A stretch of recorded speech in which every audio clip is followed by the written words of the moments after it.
Party people, are you with me? Are you with me, party people?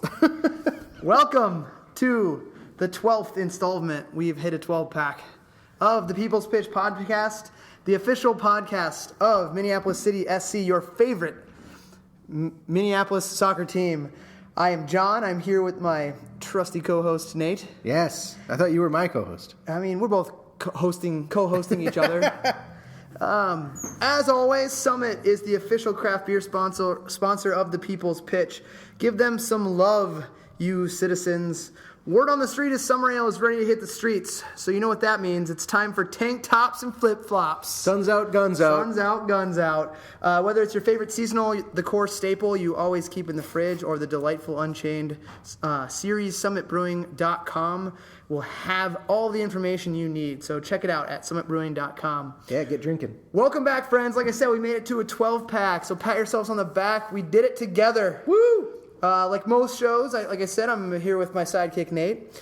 Nate, it's getting warm outside, so be careful. Soccer fever's out there. You might catch it. I've already got the soccer fever, dude. Like between the EPL and the PLA starting, I'm just delirious with the fever. Just delirious. Yeah. So, speaking of the EPL, you see the Manchester-Leicester game? I did, because I wanted to see if they could win and just like clinch on the spot. And that game got a little rough. Yes, I think a lot of them are getting rough towards the end of the season here. So I only wanted to bring it up for a couple things. One was, did you hear Van Gaal's interview after the game about Robert Huth pulling Fellaini's hair? I didn't. I saw the hair pull. It was so blatant, and then he just took that elbow to the grill, which I guess is what you get. He elbowed him and then he smacked him. Yeah. It was just like, but the thing is, dude, if you're gonna grow your hair out to be that crazy, if you're gonna have that sick of a fro, really. Yeah. I mean, you have to expect that someone's gonna grab a handful once in a while. It's like that's why NFL players, if you're gonna have long ass dreadlocks, you're gonna get tackled by them. Right.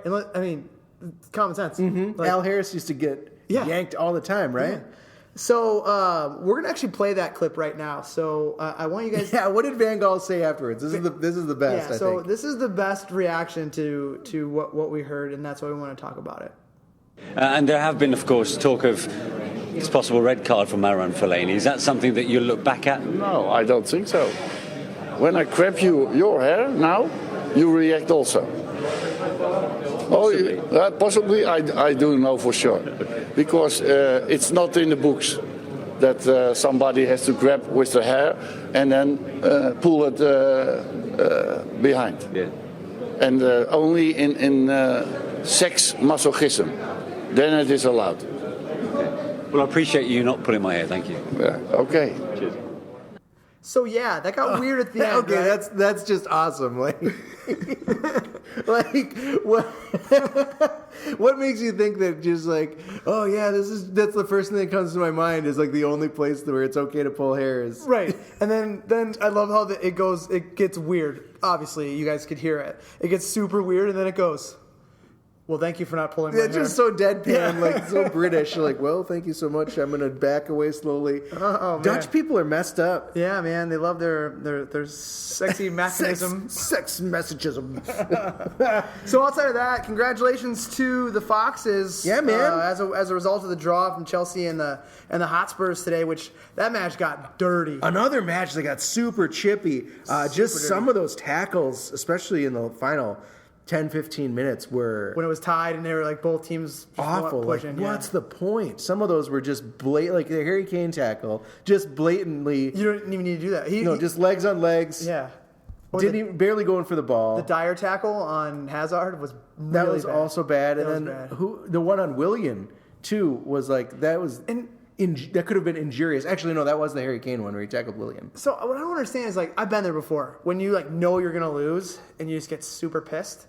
But those guys have a couple games left this season where if they don't win those games and anyone behind them within the top six gets hot, like they don't make Champions League. So losing their shit like that was a little bit expensive. Could have been really expensive, and it still could be if the FA gets involved. Well, if they're playing like, exactly because like look at they already lost Dele Alli for the season, who is a dynamic, super good midfielder.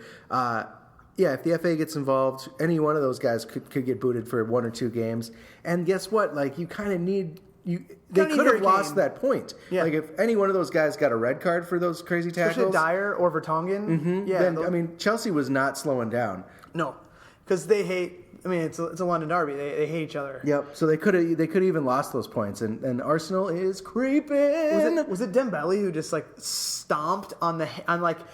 Was it Fabregas just literally trying to get up from this monster tackle someone laid on him? And he wasn't being like total like pussy Spanish guy and like flopping around until his Dembele it was Lamela. He stepped right on top of his hand. Like he looked over and you can see that the ref wasn't paying attention and he just steps right on top of the dude's hand. It's like all of a sudden 22 guys on the pitch started playing like Diego Costa. Yeah. And then he got in a fight with the backup goalie for Hotspurs in the tunnel. He did? Yeah, Vertonghen had his arm around him, like to pull him off the guy, and you could his forearm right in biting zone. Biting zone, right you in biting watch zone. out. Yeah, watch out. So that happened. Anyways, screw those guys. They don't play in the PLA. But if they want to, we'll take some phone calls. But anyways, today on our show, first things first, happy belated birthday to Coach Kicker. 22 years old. Congratulations, sir. 22. But happy birthday. That happened this week. Also, a belated birthday, a real birthday to David Beckham. But I have a Beckham story. Becks. We talked Prince stories. Do you have a Beckham story? You want to go first? No, I don't. No. I don't see David Beckham around town that often. So when I was in college in Milwaukee, one of my professors for creative writing said, "Hey, can you write about anything besides soccer?" And I was like, well, you don't tell us that you were that fucking student. I was good at writing about soccer, so what? Like you write what you know. Write what you know. So she said, I challenge you next time to write something that's not soccer related. And then I wrote, and she was like, that was terrible. Go back to writing about soccer because you were good at it. So she said, I have a friend in Chicago who is trying to put together this online youth soccer magazine. And I think you should talk to her. I think you should write some stories because you have a good perspective. I've read your stuff. So this is like Real Madrid David Beckham days. So it was the first year they had all those teams just flood the U.S. with playing games. Yeah. And they had Chivas USA and Club America played right before Real Madrid played against PSG at Soldier Field. So the lady's like, obviously I can't pay you because I'm just a soccer mom who's trying to start this thing. So she flies me from Milwaukee to Chicago when I was like, I could have just driven my own car. It's like an hour and a half. You said you can't pay me and you're like flying me to O'Hare. Anyways, car picked me up. I had a press pass to go into to the 2 games. So I had no idea what the hell I was doing. I was like, I'm not a journalist. Like, what am I going to write about? I'm here for a creative writing class. Pretty much. So she says, you can go in the locker room, you can interview players down the field, go in the press box, do whatever you want. Like, you are supposed to be there. And I need 10,000 words by like the next Friday. So I had like a week to write a story. And I was like, what the hell am I going to write? So I ended up writing a story. I'll try to find it sometimes so you can read it. It actually was pretty good. I had someone edit it because my spelling's terrible and my grammar's awful. But so I got to interview Beckham, and you had to be on a list. So she got me on the list. So I go in. Like a press junket kind of a thing where like he's sitting down and then everyone kind of rotates and he answers the same 10 questions in a row. No, like one by one. You just you wait in line, you go in, and then you can sit in the locker room. So I was more enamored by the fact that I got to meet Zidane, and I was like, you're the best thing ever. So is this pre-headbutt or post-headbutt? This was pre. Okay. Just shortly before though. So I wait in line, and the publicist guy for the Chicago Fire is like, okay, well, it's your turn to go. So I go in, and remember the girl that he cheated on Posh with, like his personal his side assistant? piece? His personal assistant. So she was there. So it was the 2 of them. And so I go to shake his hand, and the dude sneezes everywhere. 'Cause he's got terrible allergies from the state. Like his poor little British lungs couldn't handle the pollen levels of Illinois. Not enough coal dust. Yeah, so dude sneezes everywhere, and then he reaches his hand, and he wipes his hand off. Yeah, hey, fuck it, man. It's the one time you get to shake David Beckham's hand. Are you going to do it? I was like, so kind of gave him the fist bump instead. And then he answered a couple questions, and He's like, well, would you like an autograph? And I was like, well, on the back of my press pass, it says no, I can't take autographs. He's like, that's okay. He's like, I already gave you my DNA. Yeah. Oh, I was gonna say now you have tuberculosis. And I was like, that's probably the grossest thing I've ever heard. So David Beckham apparently gave me his DNA. I don't think it means what you think that means, Dave. Yeah. I was like, yeah. Is this like an English, British English type American English That's a pretty thing? good story. So yeah, so that was my David Beckham story. So anyways, back onto the real things on the list here. So we're going to talk a little training updates, some general club updates, and y'all seem to love a good player interview and a speed round on top of that, like a nice cherry on top of a sundae. Mm-hmm. And I mean, we're killing it on Skype recently, so as a result, we have a few more conversations on the books today. Bringing in attacking midfield / forward Sam Forsgren, all the way from Illinois at Northwestern, and defensive midfielder AJ Albers from New Hampshire. These are the dudes that everyone's talking about. Right. Guys that are, we say, who you're looking forward to playing to. A lot of these guys, both these guys are 1A, 1B, or within the top half of those conversations. Yep. But if not, for Skype, we'd probably just have a whole bunch of Chairman Hoodeman telling you to buy stuff on. So we appreciate that we figured the Skype thing out. But seriously, go buy some stuff. We are running out of scarves because everyone's buying them. We're going to have to reorder them soon, so get them while they're hot. We have jerseys for sale. You can still become a member. Season tickets, we're at over 100. We're going to Milwaukee. So there's a lot of stuff on the internet where you can buy from us. I just got the windbreaker. It's so cool.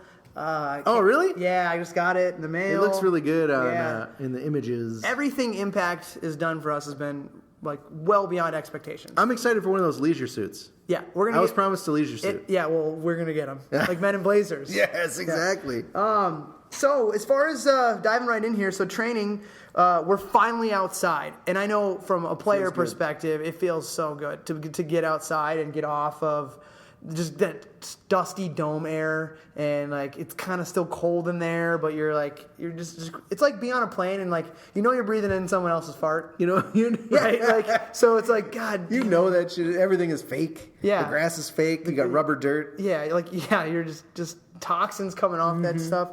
So I'm sure the guys are excited to get out, but they're training twice a week now. We whittled down the roster. We're really getting ready for Des Moines. So as soon as these college guys get back, I'm ready for Des Moines. I'm ready for Des Moines hard, man. It's gonna be. Are you gonna be able to go? I don't know. We'll see. It's my mom's birthday is like the next day, so I think that's gonna have to be celebration time with moms. Yeah, I mean, we'll see how it goes. Schedule for later in the afternoon. Yeah, sorry, lady. Yeah, so you'll have another birthday next year. But I will be in Milwaukee for sure. Right. Yep. I bought my hotel pass. Yeah. $80 for the hotel room, which is a pretty solid deal you and your lady? for me and the lady. If you haven't signed up, if you care enough about Minneapolis City to listen to the podcast, and you haven't signed up to go to Milwaukee, right? Haven't signed up to be a member, like what's the point? What are you doing with your life? Right. Like I know. Thank you for listening. Yeah. First off, forget what Nate just said. Thank you for listening. But also, what are you doing with your life? No, the spots are going fast for Milwaukee. There's only so many rooms that we have, and you can still go to Milwaukee and go to the Bavarian Club and buy a ticket, but if you want to get a hotel room, you might want to go on the internet, hit it up. I'll put it in the podcast description again because we're getting almost close to 2 weeks away. Mm-hmm. So if say you want to make it a super romantic weekend at a 5-star hotel, you could do that. Don't go with us, right? You could do that and just meet us at the game later, right? Hopefully the bar beforehand. Mm-hmm. But yeah, so. Hey, you said we hit 100 members? Yeah, we hit 100 members. So, damn, that's the first 100. Here's to another 100, right? Right. Well, so that doesn't even count people who are going to just buy tickets. Yeah, people are just going to be in the neighborhood. And the people who come to the first couple games and are like, man, this is shit hot. I am going to buy whatever they tell me to. The season is weeks away, man, so we gotta make sure people are ready to go. Right. So, I mean, it's, shit is hot. It is hot. We're starting to get recognition. People are starting to ask a lot of questions. If you listened to the podcast last week, and if you're listening to this one, you probably did.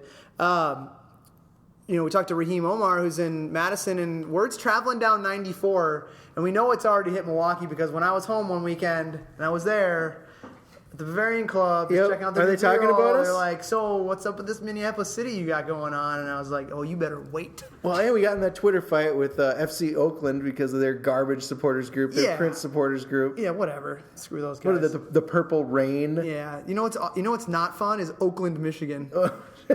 Detroit is awful. It's not even in Detroit. It's like a northern suburb of Detroit. I had to look it up on a map. Right. Like, seriously?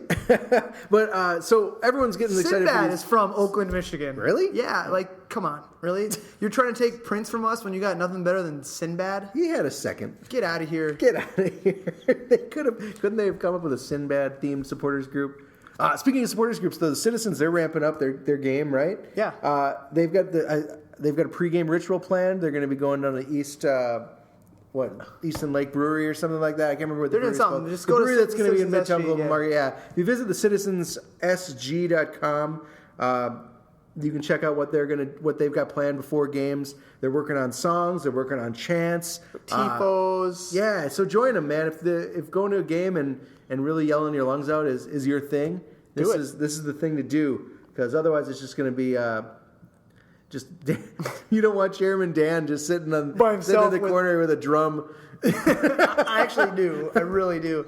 That'd be great. Just sitting there like singing his own songs. oh man. But don't let that happen. Don't let that happen. I think the Citizens are ramped up. They're ready to bring the heat this season. But coming up, man, we've got 2 interviews with 2 great players. We're gonna kick it off with AJ Albers. So we are here with AJ Albers. AJ, all the way from New Hampshire. What's happening, man? Great to talk to you. Not much. Just kind of working on these last few weeks of school and getting excited for the summer. So, what city is the University of New Hampshire in? It's in a little city called Durham. So we're about an hour 50 away from Boston and about 45 minutes from Manchester, New Hampshire. That's not a bad location. It's beautiful up there. And like 15 minutes from Duke. Oh, wait, is that something different? No. Other Durham. Okay. Man, am I unprepared for this? Oh man, what's your name again? Yeah. So we're just gonna get to know you a little bit, man. I think you're a name that's been coming up quite a bit in our season prep. So it's really awesome to be able to talk to you. Definitely. So like all of our players, you are a local guy, right? You're from Egan? Yep, Egan, Minnesota. What was your high school experience? Where'd you go to high school, and where'd you play DA here in town? So I played at Egan High School. Played for about 3 years. I was a captain senior year. I also played Minnesota Thunder Academy under John Lowry and Donnie Mark, and also Alex Bunbury previous to them. So it's kind of my background of soccer in Minnesota. How do you feel Thunder Academy prepped you for the jump to D1? I think it was really great. Kind of prepped us for the amount of practices and the workload we had. Something that you can't really get anywhere else. It's more of like a year-round type of deal. So I think that's something that transfers over to D1. Sweet, man. So currently you're a senior at New Hampshire, right? Yep. It's the American East Conference? Yep. Yeah, I believe so.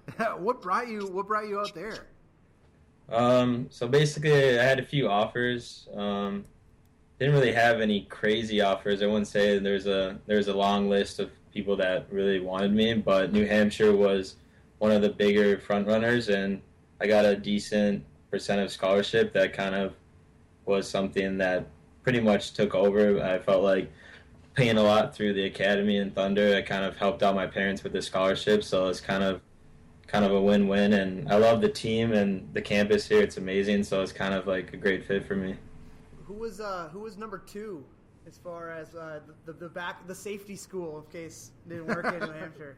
I mean, I had a few at like Cincinnati, which was kind of weird. I also visited UConn in San Diego, but they kind of weren't really willing to give me any kind of money in that sense, so that was kind of a turnoff. But they're definitely bigger, more competitive schools, so that was fun. What seems to have worked out, so you went 10-5-3 last year, and then 3-1 in the conference, but you had one of the most stout defenses in the country and your record improved just from 6-10. Tell us a little bit about your role in having such a great defensive group that kind of started with the central midfield pairing.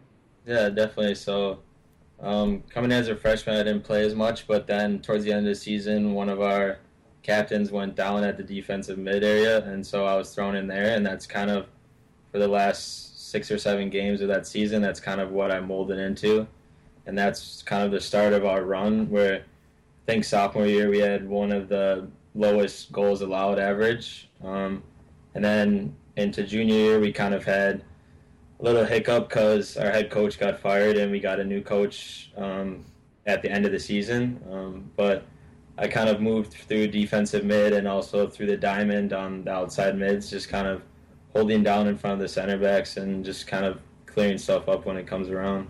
So it seems like the complete turnaround was all you. Yeah, I guess so. That's what it sounds like. It sounds like to us over here. It might be the connection, but that's what it sounds like. Where were you more comfortable playing before you landed there? Well, in academy, I played center back, so that was pretty much my main position. So I think kind of prepared me for defensive mid because kind of you read the game as a center back and you're doing a lot more defending. And I'd say I'm more of a defending central mid, more than attacking, but I can distribute through that area. But I'd say I'm more in the defensive area. So how did you get hooked up with Minneapolis City? So I played with Nate Engel, Brian Chapman, and what's that goalie's name? Matt Elder? Yeah, what's that guy's name? Just kidding. Elder. So it was mostly Elder who kind of told me, hey, we played last year at the Twin Stars together, and that was a lot of fun with them, and they became really close friends. So they said, hey, let's play again, and they kind of gave me Keith's contact and kind of went from there. So that was kind of my follow-up question, almost like you're reading my notes here. So you played with the Twin Stars last year. Did you only play 1 year with the Twin Stars? Yeah, 1 year. Previous to that, I played, I mostly worked a lot, but I tried to play in some men's league stuff. I did stuff with Donnie when he was trying to create a PDL team a few years ago. But yeah, that was the first with the Twin Star because Alex Bunbury was the coach, and he was my coach through academy, so that's kind of how I got there, and then that's how I got connected with Elder and Engel and all those guys. So outside of the fact that we know you're signed up with us this year, and the fact that you know the guys that you played with last year, why make the change? What's the difference, or what have you seen the difference so far? Well, the main reason why I was at Twin Stars was the coach, just because Alex Bunbury helped me out through pretty much my entire youth career, so that's why I was there. But pretty much the change here is that the whole organization is so professional. Just how everything's scheduled, how the promoting's going, how just kind of everything is pretty much top class. And so I felt like at the Twin Stars there was times where there were certain travel arrangements that wouldn't work out or people weren't showing up to practice or games. So I feel like it's going to be a lot different and here at a better club. So we tightened it up. Yeah, we did. We call it professionally amateur. Yeah, that sounds right. Hey man, have you been able to follow the Minneapolis City buzz from all the way out there? Yeah, I definitely hooked up on Twitter, Facebook, so I see a lot of this stuff going on, and it's kind of cool to see the jerseys revealed and stuff like that, so I'll definitely get a lot of info out here. Obviously, that's probably a different experience than your Twin Stars days as well. I don't know what kind of Twitter game those guys have. Yeah, definitely pretty much no game there, so. Well, they got nothing on the podcast game. That's true. How does that, so how does this buzz, how does this excitement for the season to start here in town, how does that affect you as you kind of move to start the season? Gets me real excited because I feel like there's a lot of people behind us and people supporting us, so I feel like it's going to be a much more different atmosphere, and that is great for players who like to play in that kind of atmosphere, and I think that kind of pumps them up to play better, and I think it should be a lot of fun. When do you get back? Getting back pretty much the middle of May. I don't know the exact date. Should be back in time for the first game, though, so just got to wrap up graduation here and kind of get all moved back and stuff. So pack up the U-Haul? Yeah, so... What's the next step in soccer life, man, for AJ Albers? Like, obviously, your summer's locked up with us. You said you're graduating, so congratulations to that. But do you have a desire to make soccer a career at all?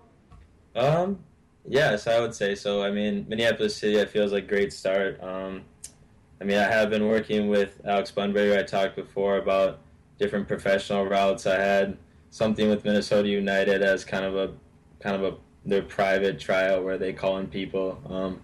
But other than that, it's just kind of feel like I want to get started with something in sales in my career, and I feel like soccer is something fun and exciting to do on the sidelines. So I feel like if it can take off, I definitely would go that route, but I'm not really sure where it's going to go. So yeah. The only tough part I can speak to it of being a career person and playing soccer is that those tough tackles in the midfield kind of hurt when you're sitting in the boardroom the next day. Yeah. It's like Fight Club. Yeah. Showing up to work Showing all up to work bruised. with a black eye and a foot in a boot. It's cool though. Don't worry about it. Yeah, I've had a lot of those, so I'm not worried. So we ask this of all of our guys, but who on the roster are you looking forward to playing with? Maybe someone outside of the guys that you've already played with last summer.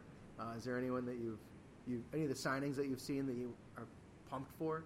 I mean, I've actually played with a lot of the guys through Thunder Academy. Forsgren, Abdallah played on our team. I know Trey through just the academy and through Shattuck. Old faithful, yeah. So probably I'm pretty excited to see kind of the new kids that I don't know as well. So who was that? What was the midfield? Is Sam or? Yeah. Ruiz Plaza? Yeah, I'm interested to see the kids that I haven't really seen, and it'd also be nice to see these younger guys that I saw kind of in high school and see how they have progressed. Yeah, so that was something I asked last week. Is there are some guys that you at least are familiar with because as you're a senior, they might be coming up as freshmen? Yeah. So I played against Matt Guay when he was at Eastview. When I was at Egan, that was always a big rivalry. I played with a lot of the guys on the team already, so it should be nice to kind of all come together in that sense. Were there any of the overage players? Like, do you ever play with like Ben Wexler? Ben Wexler, I've heard of the name. Definitely heard of the name, but definitely probably scrimmaged against him or something like that. But I don't know him that well. It's funny because you talk to some of the guys that are out of school that are kind of filling in the leadership portions of the squad who like yourself played in the MPSL but are a few years beyond that, and they talk about like, oh yeah, I'm really interested in these couple of guys, but I don't know who that person is who's in college, and then it's the exact opposite of the script where the younger guys are like, oh yeah, you're like, the name sounds familiar, but I don't know. I think the great thing is that when we put you all together, you're gonna quickly find out how you all share a similar style and how well you're gonna get along together on the field. Yeah, definitely excited about that. Well, you got anything else, Nate, before we dive in? I'm pumped for the speed round. Speed round action. Yeah, this one feels good. This speed round. Okay, good. All right. Well, for those of you who don't know, and if you don't know by now, then you shouldn't really be listening. The speed round consists of 10 questions. We'll go through them here. I need you to answer each question before I can go to the next question. Okay. Pass is not an acceptable answer, but I don't know, I think, is an acceptable answer. Okay. But like I tell everyone, do you need a stretch? Do you need some water? Should you have a phone a friend like already on the line just in case? All right. Yeah. All right, so you ready? Yep. Okay, so the first one is, tell us your best Brian Chapman story. Brian Chapman story.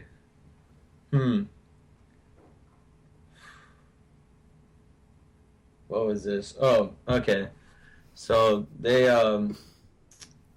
where did they go down? We had a big game down in who did we play? I think it was one of the teams in. It was one of these big name teams that had like 6,000 fans. Like Detroit or Detroit or something. It was one of these teams. I forget the name, but so I couldn't go because I had an internship and we were leaving on Thursday, and I couldn't skip work. So over the weekend I was streaming the game, and we had about I don't know, probably 12, 13 players make the trip. that was a game that Elder got injured, so our right back had to go to goalie. So that was Detroit. Yeah, so we were getting trounced. It was like 5-0, 5 whatever it was, 4-0. And then Chapman comes up and he throws a blast in from the left side of the field, and he celebrates like he just won the World Cup. And it was pretty hilarious because I was watching it, because he was like, we were losing, but we had a little life there, so it was just hilarious watching him doing that. That seems exactly like something he would do. Yeah. What's your favorite Wildcat? Wildcat? UNH Wildcat? That'll work.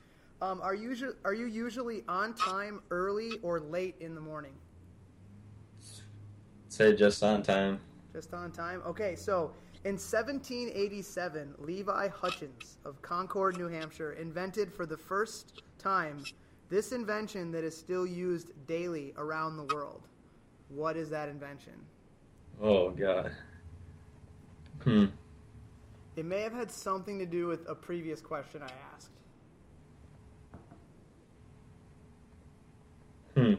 Previous question, in the speed round or before? In the speed round. This has nothing to do with Brian Chapman or cats either.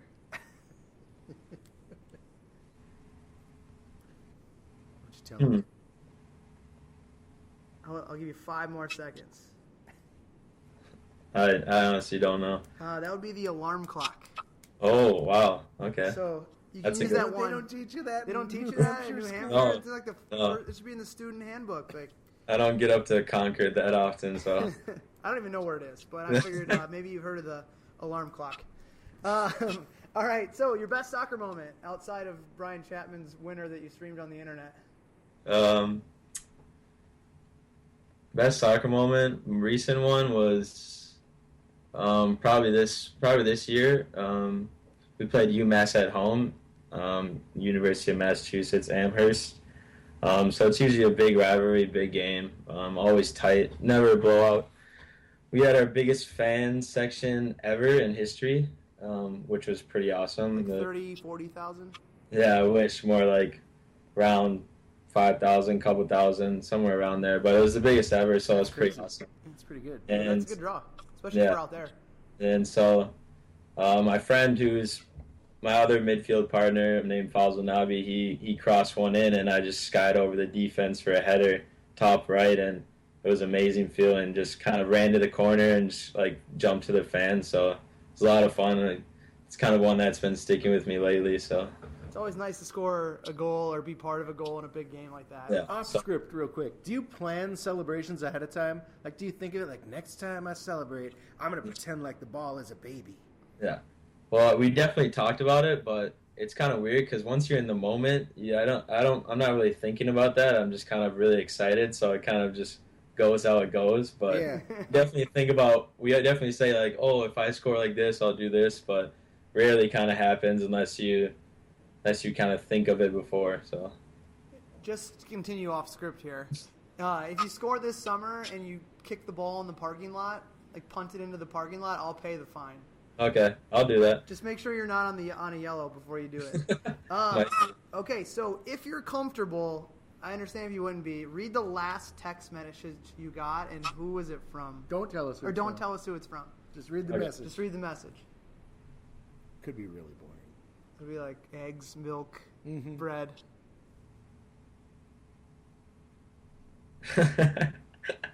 Does a group message count? Yes, Sure. Absolutely. Okay, so we have a group message called UNH Men's Soccer. So it's our whole group, like all the classes, all the current players, kind of some former players, and we're talking about how Leicester City won the title today. Yeah. So everyone's kind of divided in supporters, and we have a lot of Chelsea supporters on our team. And one of these kids on my team named I won't say who he said, but he goes, Chelsea 2017 Premier League Championships, getting it tattooed on my ass on Cinco de Mayo. I like that. That's exactly the kind of text message I was looking for. So what player do you model your game after? I would say I have a few. I really like Sergio Busquets a lot. Just feel like he's really simple. He plays the game well, defends well, and kind of just in that sitting position where he kind of reads the game. But also in the position, I like Yaya Toure a lot. I feel like he's really fun to watch. Not recently, but when he's on top of his game, I feel like he's a lot of fun, and he kind of brings more attack into the position. So. Sure. The boy likes Busquets too. We call him Biscuits. Oh yeah, I mean, if you don't speak Spanish, it looks like it says biscuits on there. What do you do when nobody's looking? Careful. Depends, but I mean, we like to play a lot of video games. To be honest, we play a lot of NHL and a lot of FIFA. Gets pretty heated in our house, which is a lot of fun. So I'd say that's what you can find us doing when no one's really around.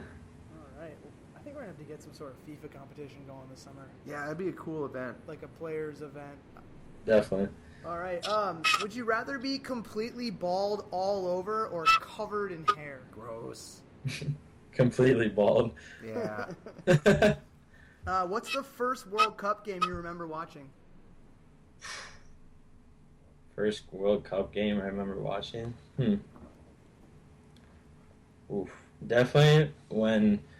Well, here's another side note. I lived in Paris, France for 5 years, so that was a lot of fun. But I remember we were in school and we were watching whatever World Cup was going on at that time, but we were watching Brazil versus England. And I remember it was a really fun game because our teacher kind of took us to another room and let us watch the full game. So, I'm trying to think what World Cup that was. 2002? Yeah. That sounds about right. About right? Yeah. I can't believe you remember My that. vast soccer knowledge. Oh my God. Okay, so the last question. This one may take a little bit of time, but we're okay with that. In 10 words or less, tell the opponents listening that we're playing against this summer what you can expect from Minneapolis City. 10 words or less. Okay.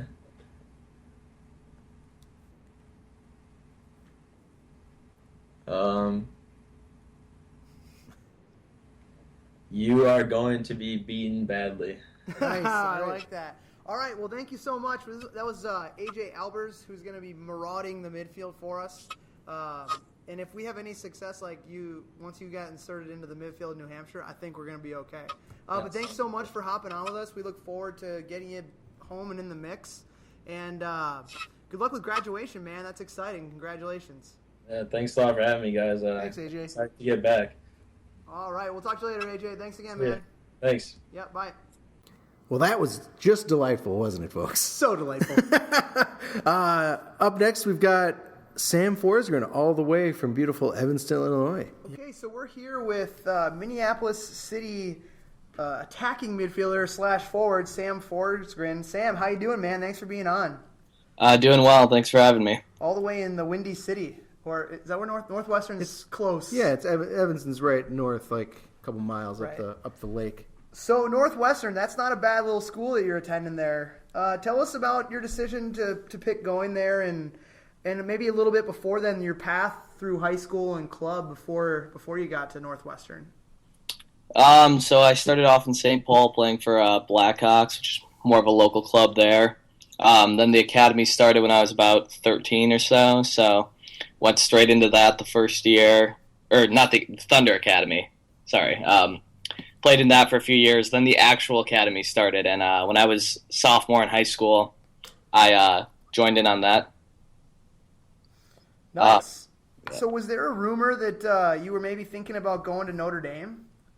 No, I was never actually really planning on Notre Dame. I saw on the internet that you had committed to Notre Dame before you committed to Northwestern. It's a web of lies. Yeah, someone's out there trolling you, bro. No, yeah, I didn't, never really talked to Notre Dame at all, so it's funny. So, Sam, growing up in town, you played for Blackhawks as kind of a kid, and then once you got to high school age, you made the jump to MTA. Yeah, I would say when I was like junior high, I went to MTA. It had merged, like it was like Bangu and Wings. Once those merged, like around the same time Raheem did, I went. Oh, okay, that makes more sense. I get it now. So then you went to Northwestern. How'd that materialize? As we know, Notre Dame wasn't in the mix, but Yeah. maybe tell us kind of who your top schools were and how you made the decision to go play in purple.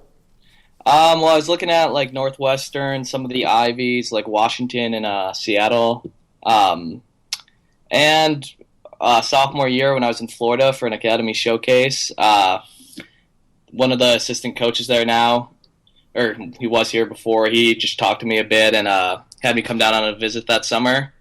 And I just got here, and very nice campus. It's got like a good reputation. They had like won the Big Ten 2 years in a row before that, so there's a lot of factors about like the school itself. But then I liked, for me personally, just being able to drive like 6 hours to go home. Family can come down easily. Chicago's a cool town. Yeah. Yeah, you're kind of in a good sweet spot there from the Big Ten perspective. So you started off your college career with some all Big Ten freshman honors. So right out of the gate, kind of hot. How did you go into last season knowing that the bar was maybe set a little bit higher and expectations were a little bit greater than they were when you're coming from high school? So after freshman year, I stayed the summer around here a bit, and I did a fire PDL last year, and I really just tried to focus because we lost, I think it was around like 10 seniors or so, wow. A lot of leadership is gone. So I knew I wasn't going to be like one of the more senior players, but I thought I would try to like develop a bit, get a little bit more mature, try to step into that role. What was that like? So you spent last summer in the fire PDL. What kind of what kind of process do they put you through? So basically, unless you played in the fire, you kind of have to, play around the area, or you got to get some sort of recommendation. And then once you're there, it's just, you can see a different group of guys every single day. Like, it's a lot of people competing because huge city, obviously, everybody wants to get involved. And it was pretty cool because, like, on the field over, the first team is training there. So you can see what they're doing, like, the day before game, day after game. Just felt like pretty professional environment. So a lot like maybe how the academies are set up in Europe, where the first teams got their own spot on the training ground, but everyone else is kind of on the periphery doing their own thing. Hopefully through osmosis, things are rubbing off, right? Yeah, exactly. And like sometimes they'd pull like the goalies into their training, like help, or they would warm up with them, and it was pretty cool. Yeah. So you were pretty much plugged into a professional organization. Why make the switch to play with us this summer? I wanted to come back home for the summer. I didn't really get to last summer. I was trying to, I guess, stay around here and just get a little bit more familiar with the area. And I guess makes sense. Yeah. But I was excited to come home and play, and this seemed like a great opportunity to do so. I think it's going to be the best decision you ever made. Yeah, I thought so too. So Sam, as we do these interviews with players either here in studio or via Skype, your name comes up fairly consistently as somebody that they are excited to play for, that they're looking forward to play with, this summer. Putting all humility aside, can you maybe explain why they would feel that way? Or why you think they would feel that way? Well, I've gotten the chance to play, whether through Men's League, Academy, Thunder, even further back, some maybe with Blackhawks, but I've played in a lot of different areas, and I've got to play with like a lot of people who I've already seen who are signed up. So like Raheem, I've been playing with for almost like 7 years now. Trey, I didn't really play with much, but I've got to play with him at internationals these past, I think, 2 years. He's a cool guy. I think I've played with a lot of different teams, but also at the same time, I think I take it pretty seriously, and people appreciate that. I bring a level, I guess, not professionalism, but like when I'm there, I can't always be, but I really try to make it count. So, yeah, I like everything I'm hearing. Yeah, I mean that's kind of what I was going to say. Is whether it's people playing that have already played with you, or even just kind of heard about you, it feels like even coming into Minneapolis City, just like being all Big Ten freshmen, it's like there is an expectation for Sam, which might be a little tough. How do you? What kind of a mindset do you have when you come into a season like that? It can be pretty tough. One thing I like is that Keith is the coach, and I've got to play with him for a few years now, so that kind of takes a little bit of the, I guess, stress off of it because he knows me, I know him. That helps a bit, and I've got some friends on the team, so it's, I guess, easier to get acclimated that way. If I was coming into a group of strangers with like those sort of expectations, it might be a little scarier, but I'll just do my best to get familiar again with everyone. Yeah, right on. Hey, so sounds like you're going to be an attacking midfielder / forward. How would you describe your playing style? I would say pretty inventive going forward. I like to be on the ball a lot. Just try to make things happen where I can. When I see a pass, I'll try to make it. I try not to be like too much of like a finisher, too much of a passer. Like I try to just stay pretty balanced attacking wise, and then defensively, I'm not too skilled in that regard. But I just try to put in some general effort there. I don't know, do what I can, but it's not your job, man. Yeah, your job's to do stuff in the final third. So when you're coming back to school or from school, kind of late, right, compared to everyone else? Yeah, we're on the quarter system, which is kind of depressing at times. What's your approach going to be when you're kind of jumping into a season that's already started, and you're going to be looked to provide a little bit of leadership on the attack for the first days? You're coming back in June, right? Yeah, June, and it's pretty late. Everybody else, I guess, kind of like I was saying, will be a little bit more comfortable with themselves. I'll try to step in and start working hard, but not like do too much, not try to like run it right away. Just kind of get comfortable, like get familiar with everybody like I have been. Just try to ease my way in, but not be too casual about it because I don't have a lot of time, like you said, I guess. Right. I think that's a smart approach. I don't think you don't seem like the type of guy who want to come and be like, all right, this is my team now. Step aside, you boners. More of like, I'm just gonna work my ass off, and I'm gonna show you why I should be involved in this. And if you haven't met me, and if you've met me, I'm gonna come in and work hard, kind of thing. Yeah, I can agree with that. I think that's pretty true. Do my best. I think maybe that work ethic maybe comes from my next question here. So you come from like a very large soccer family. How many brothers do you have? I have 3 brothers. 3 brothers, and they all play soccer, right? Yeah. So I'm guessing I looked up some of your brothers, and I know some of them through the international pipeline. They have some pretty decent soccer resumes as well. So how was growing up? Were there a lot of like competitive, in quotation marks, backyard games? Or did they teach you anything, or are you passing anything on? Yeah, they were pretty feisty. Like after school, like we would like talk to our friends, like, "Hey, want to come over and play and stuff?" And we had this like big side yard that like Raheem's been at. Like, just, like everybody would come over, and the games would be just hours long. Just pretty battles out there. There'd be some fighting, like everything like that. It was got pretty gruesome at times. It's like the Gronkowski household. Yeah, except for they're just all crushing beer cans on each other's heads. That's awesome. Like, so, you probably took some things away from there. Do you ever go back and think about those times when something works out on the field and you're like, man, I remember when I was like back in the yard and.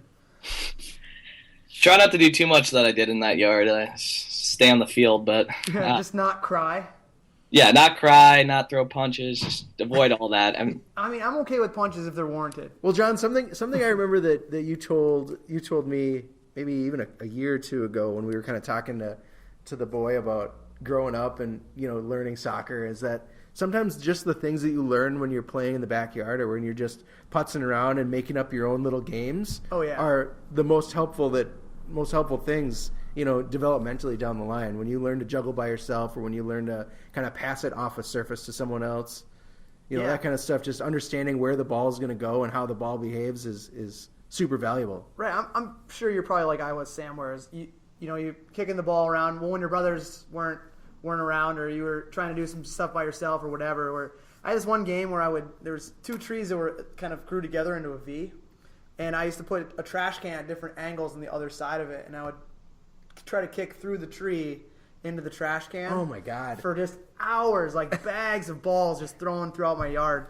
But you probably didn't do that. But you probably had some time where you create your little games and it just helps you kind of work on your touch and continues that love for the game.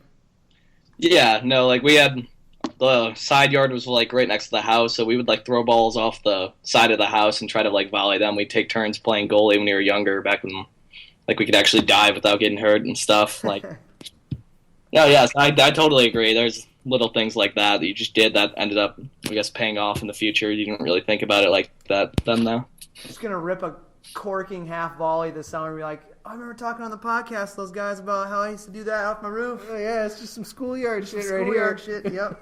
All right, so 10 years go down the road, and you look back on being a member of the first ever the inaugural season of Minneapolis City and being on that roster. What do you tell people about that year?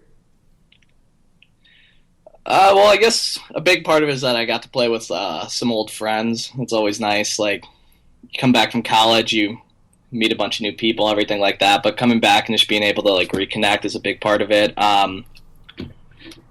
part of it, I think this team can go a lot of places. So, be interested to see where where we can take this. So, 10 years down the line, I can look back, and if some big things happen, I can be like, yeah, I was kind of a original part of it. Like, I was on like the founding team, like everything like that. You helped write the Constitution. Yeah. So we'll put you on a coin. So one last question before we dive into the famous speed round here. But is soccer going to be a job for you? Is that where you're going, or are you content with keeping it in your life, but maybe it not being your earning power?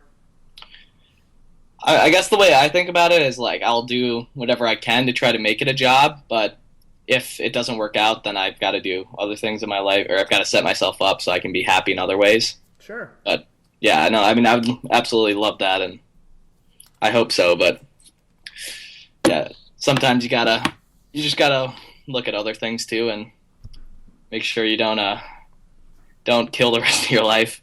What are you studying? I'm studying legal studies. Oh, Okay. Lawyer Sam. Well, there's I'm sure you're familiar with the Stegman Soccer Club that International's merged with. Yeah. There's plenty of lawyers in the club, so feel free to hit me up, and I can get you in contact with some of those guys. Some high-powered guys. And some good connections. Some great connections. So, all right, well, the speed round time. Unless you have any other questions, Nate. No, let's do this. So you heard Raheem and maybe Trey go through the speed round. So 10 questions. I'm going to ask you them in one at a time, so I'm not going to throw 2 questions at you at once. You have to finish the question I asked, before I can go to the next one. So do you need any water? Do you want to stretch? You need anything?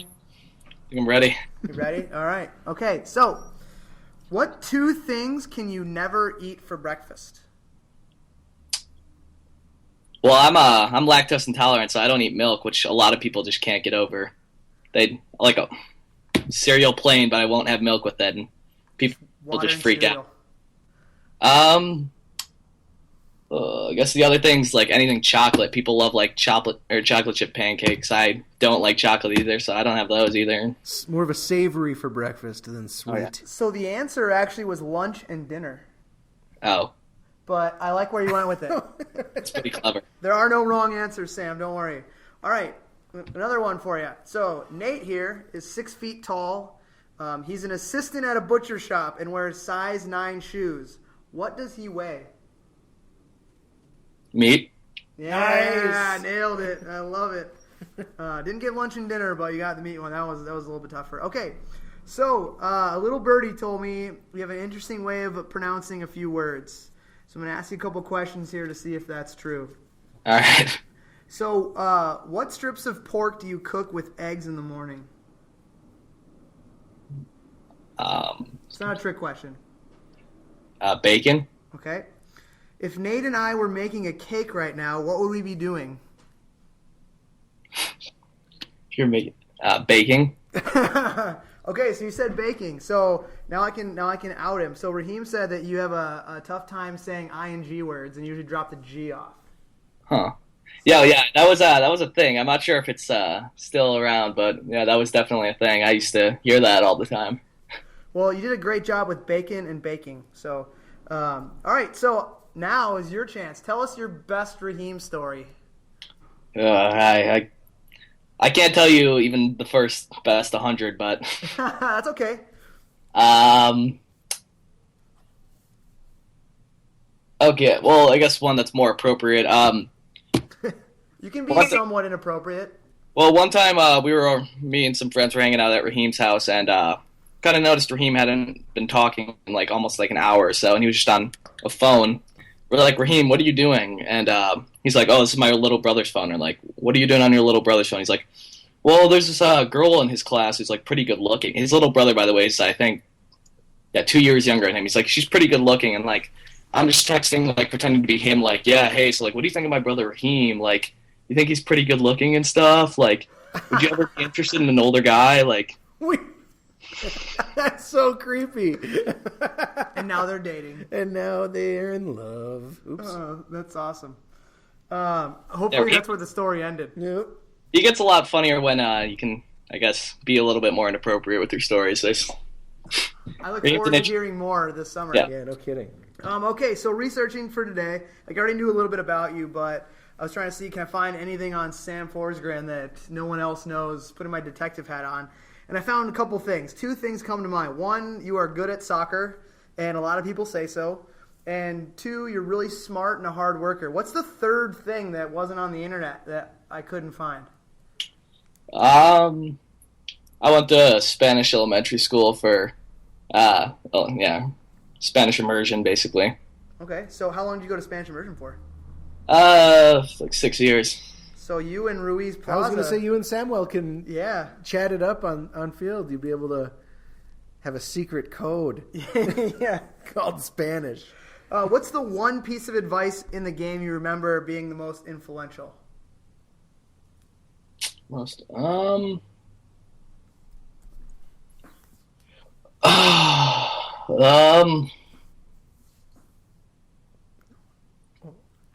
I guess one of my coaches who I had for a long time, he used to kind of tell me, like, if you don't look like you're trying to like win the game on the field, like nobody or like your teammates aren't gonna too. So like if you don't like show that like you're trying to win all the time, or like if you don't show that like you're putting in an effort, that like they're not gonna follow at all, or they're gonna do the exact same thing. That hits home pretty hard, man. That's so true. If you're not acting like you give a shit, then no one else is. Okay, yeah. The next one. Would you rather fight Mike Tyson, like physically fight him, or talk like him for the rest of your life? Oof. I've had a few concussions, so I might go under. Probably I'd get the fight over with, but would not go well. So you're gonna fight Mike Tyson? It's a story. So. His voice is terrible, that's a story right there. Like, yeah, that's true. I almost had to talk like Mike Tyson for the rest of my life, but I let him kick the shit out of me. Your life is a Fresh Prince song. Right. So what's the first soccer game you ever remember watching live? Let's see. The one that I can remember, it might have been Argentina versus England when David Beckham got sent off. So the 2002 World Cup? I thought... Oh, no. That was 98, wasn't it? 98, yeah. Yeah, and he stepped on Simeone. I remember. Yeah, we just talked to AJ Albers, and his was a 2002 World Cup game. In case you care. But that's where my head was. I do remember that game, though. And that was also a game where... didn't he... so he got sent off, but didn't he didn't he set up the goal, the first goal? I believe he did, yeah. Because like everybody always talks about how they forget that part. I'm not positive. I just remember more him getting sent off because he was my favorite player at the time. Today's his birthday. Oh yeah, he's 41. Yep. But he could still ball out there. We got a spot for him if he's looking. Yeah, to if he play. gets bored. What's your pre-match superstition or stitions? Oh shit. It's okay if you don't have any. I don't really have any now. I've gotten into the habit of always having caffeine before games, and I didn't want game, and I got kind of worried about that. So, it just kind of gets you like mentally. You don't think you're going to be as ready. So, all right, caffeine it is. All right. Okay, so this last question. The first time we asked it, it was I don't know if you listened to Sam Ruiz Plaza, but we asked him this question. So we're going to kind of make it a Sam thing. Mm-hmm. So far there's just 2 of you. So if a third one comes or a fourth one, they better get prepped. So sing the song that best describes you. Oh shit! I have no idea.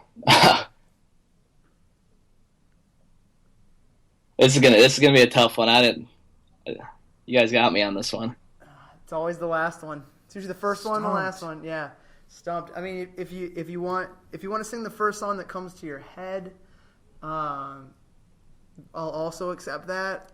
He could owe us a song. You could owe us a song, and then we could at some post game after he scores, we'll make you sing a celebration song. But then we get to pick it, so you can choose.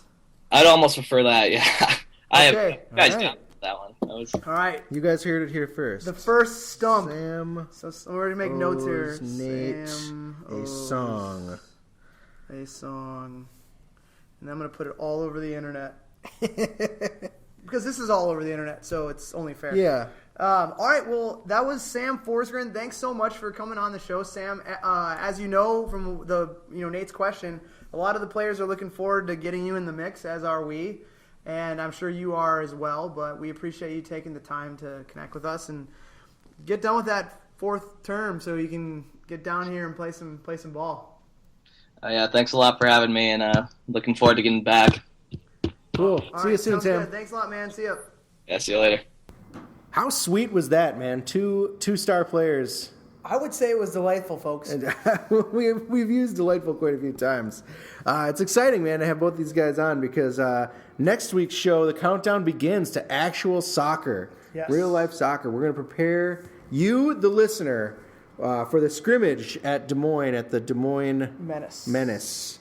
We're going to come at you with some info about maybe some final signings, the last pieces of the roster puzzle, as well as maybe a scouting report for some of these idiots that we're going to go up against in Des Moines. Yeah, who knows? And always remember, Summit is the official craft beer sponsor of the People's Pitch. They're celebrating their 30th anniversary this year. They're just babies compared to me. Just kidding. For more information about all the happenings, head to summitbrewing.com. We love them so much, we put them on a shirt and we put them in our bellies. Yeah.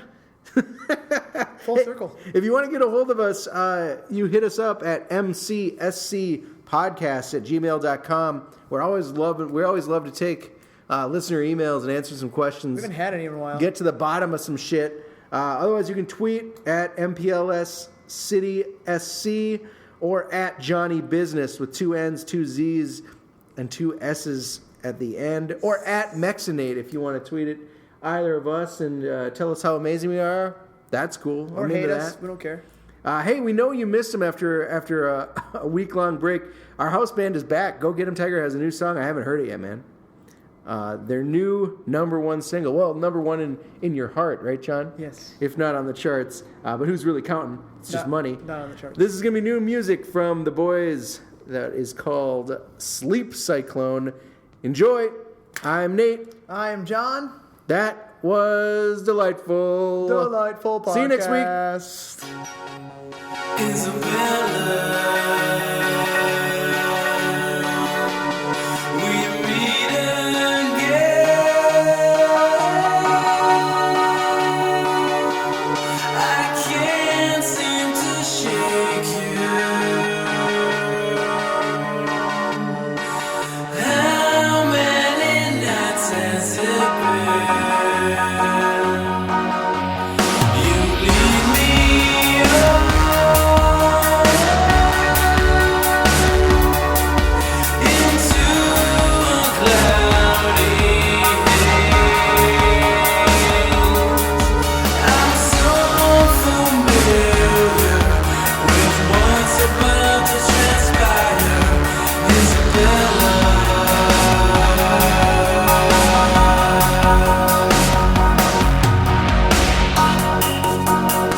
peace.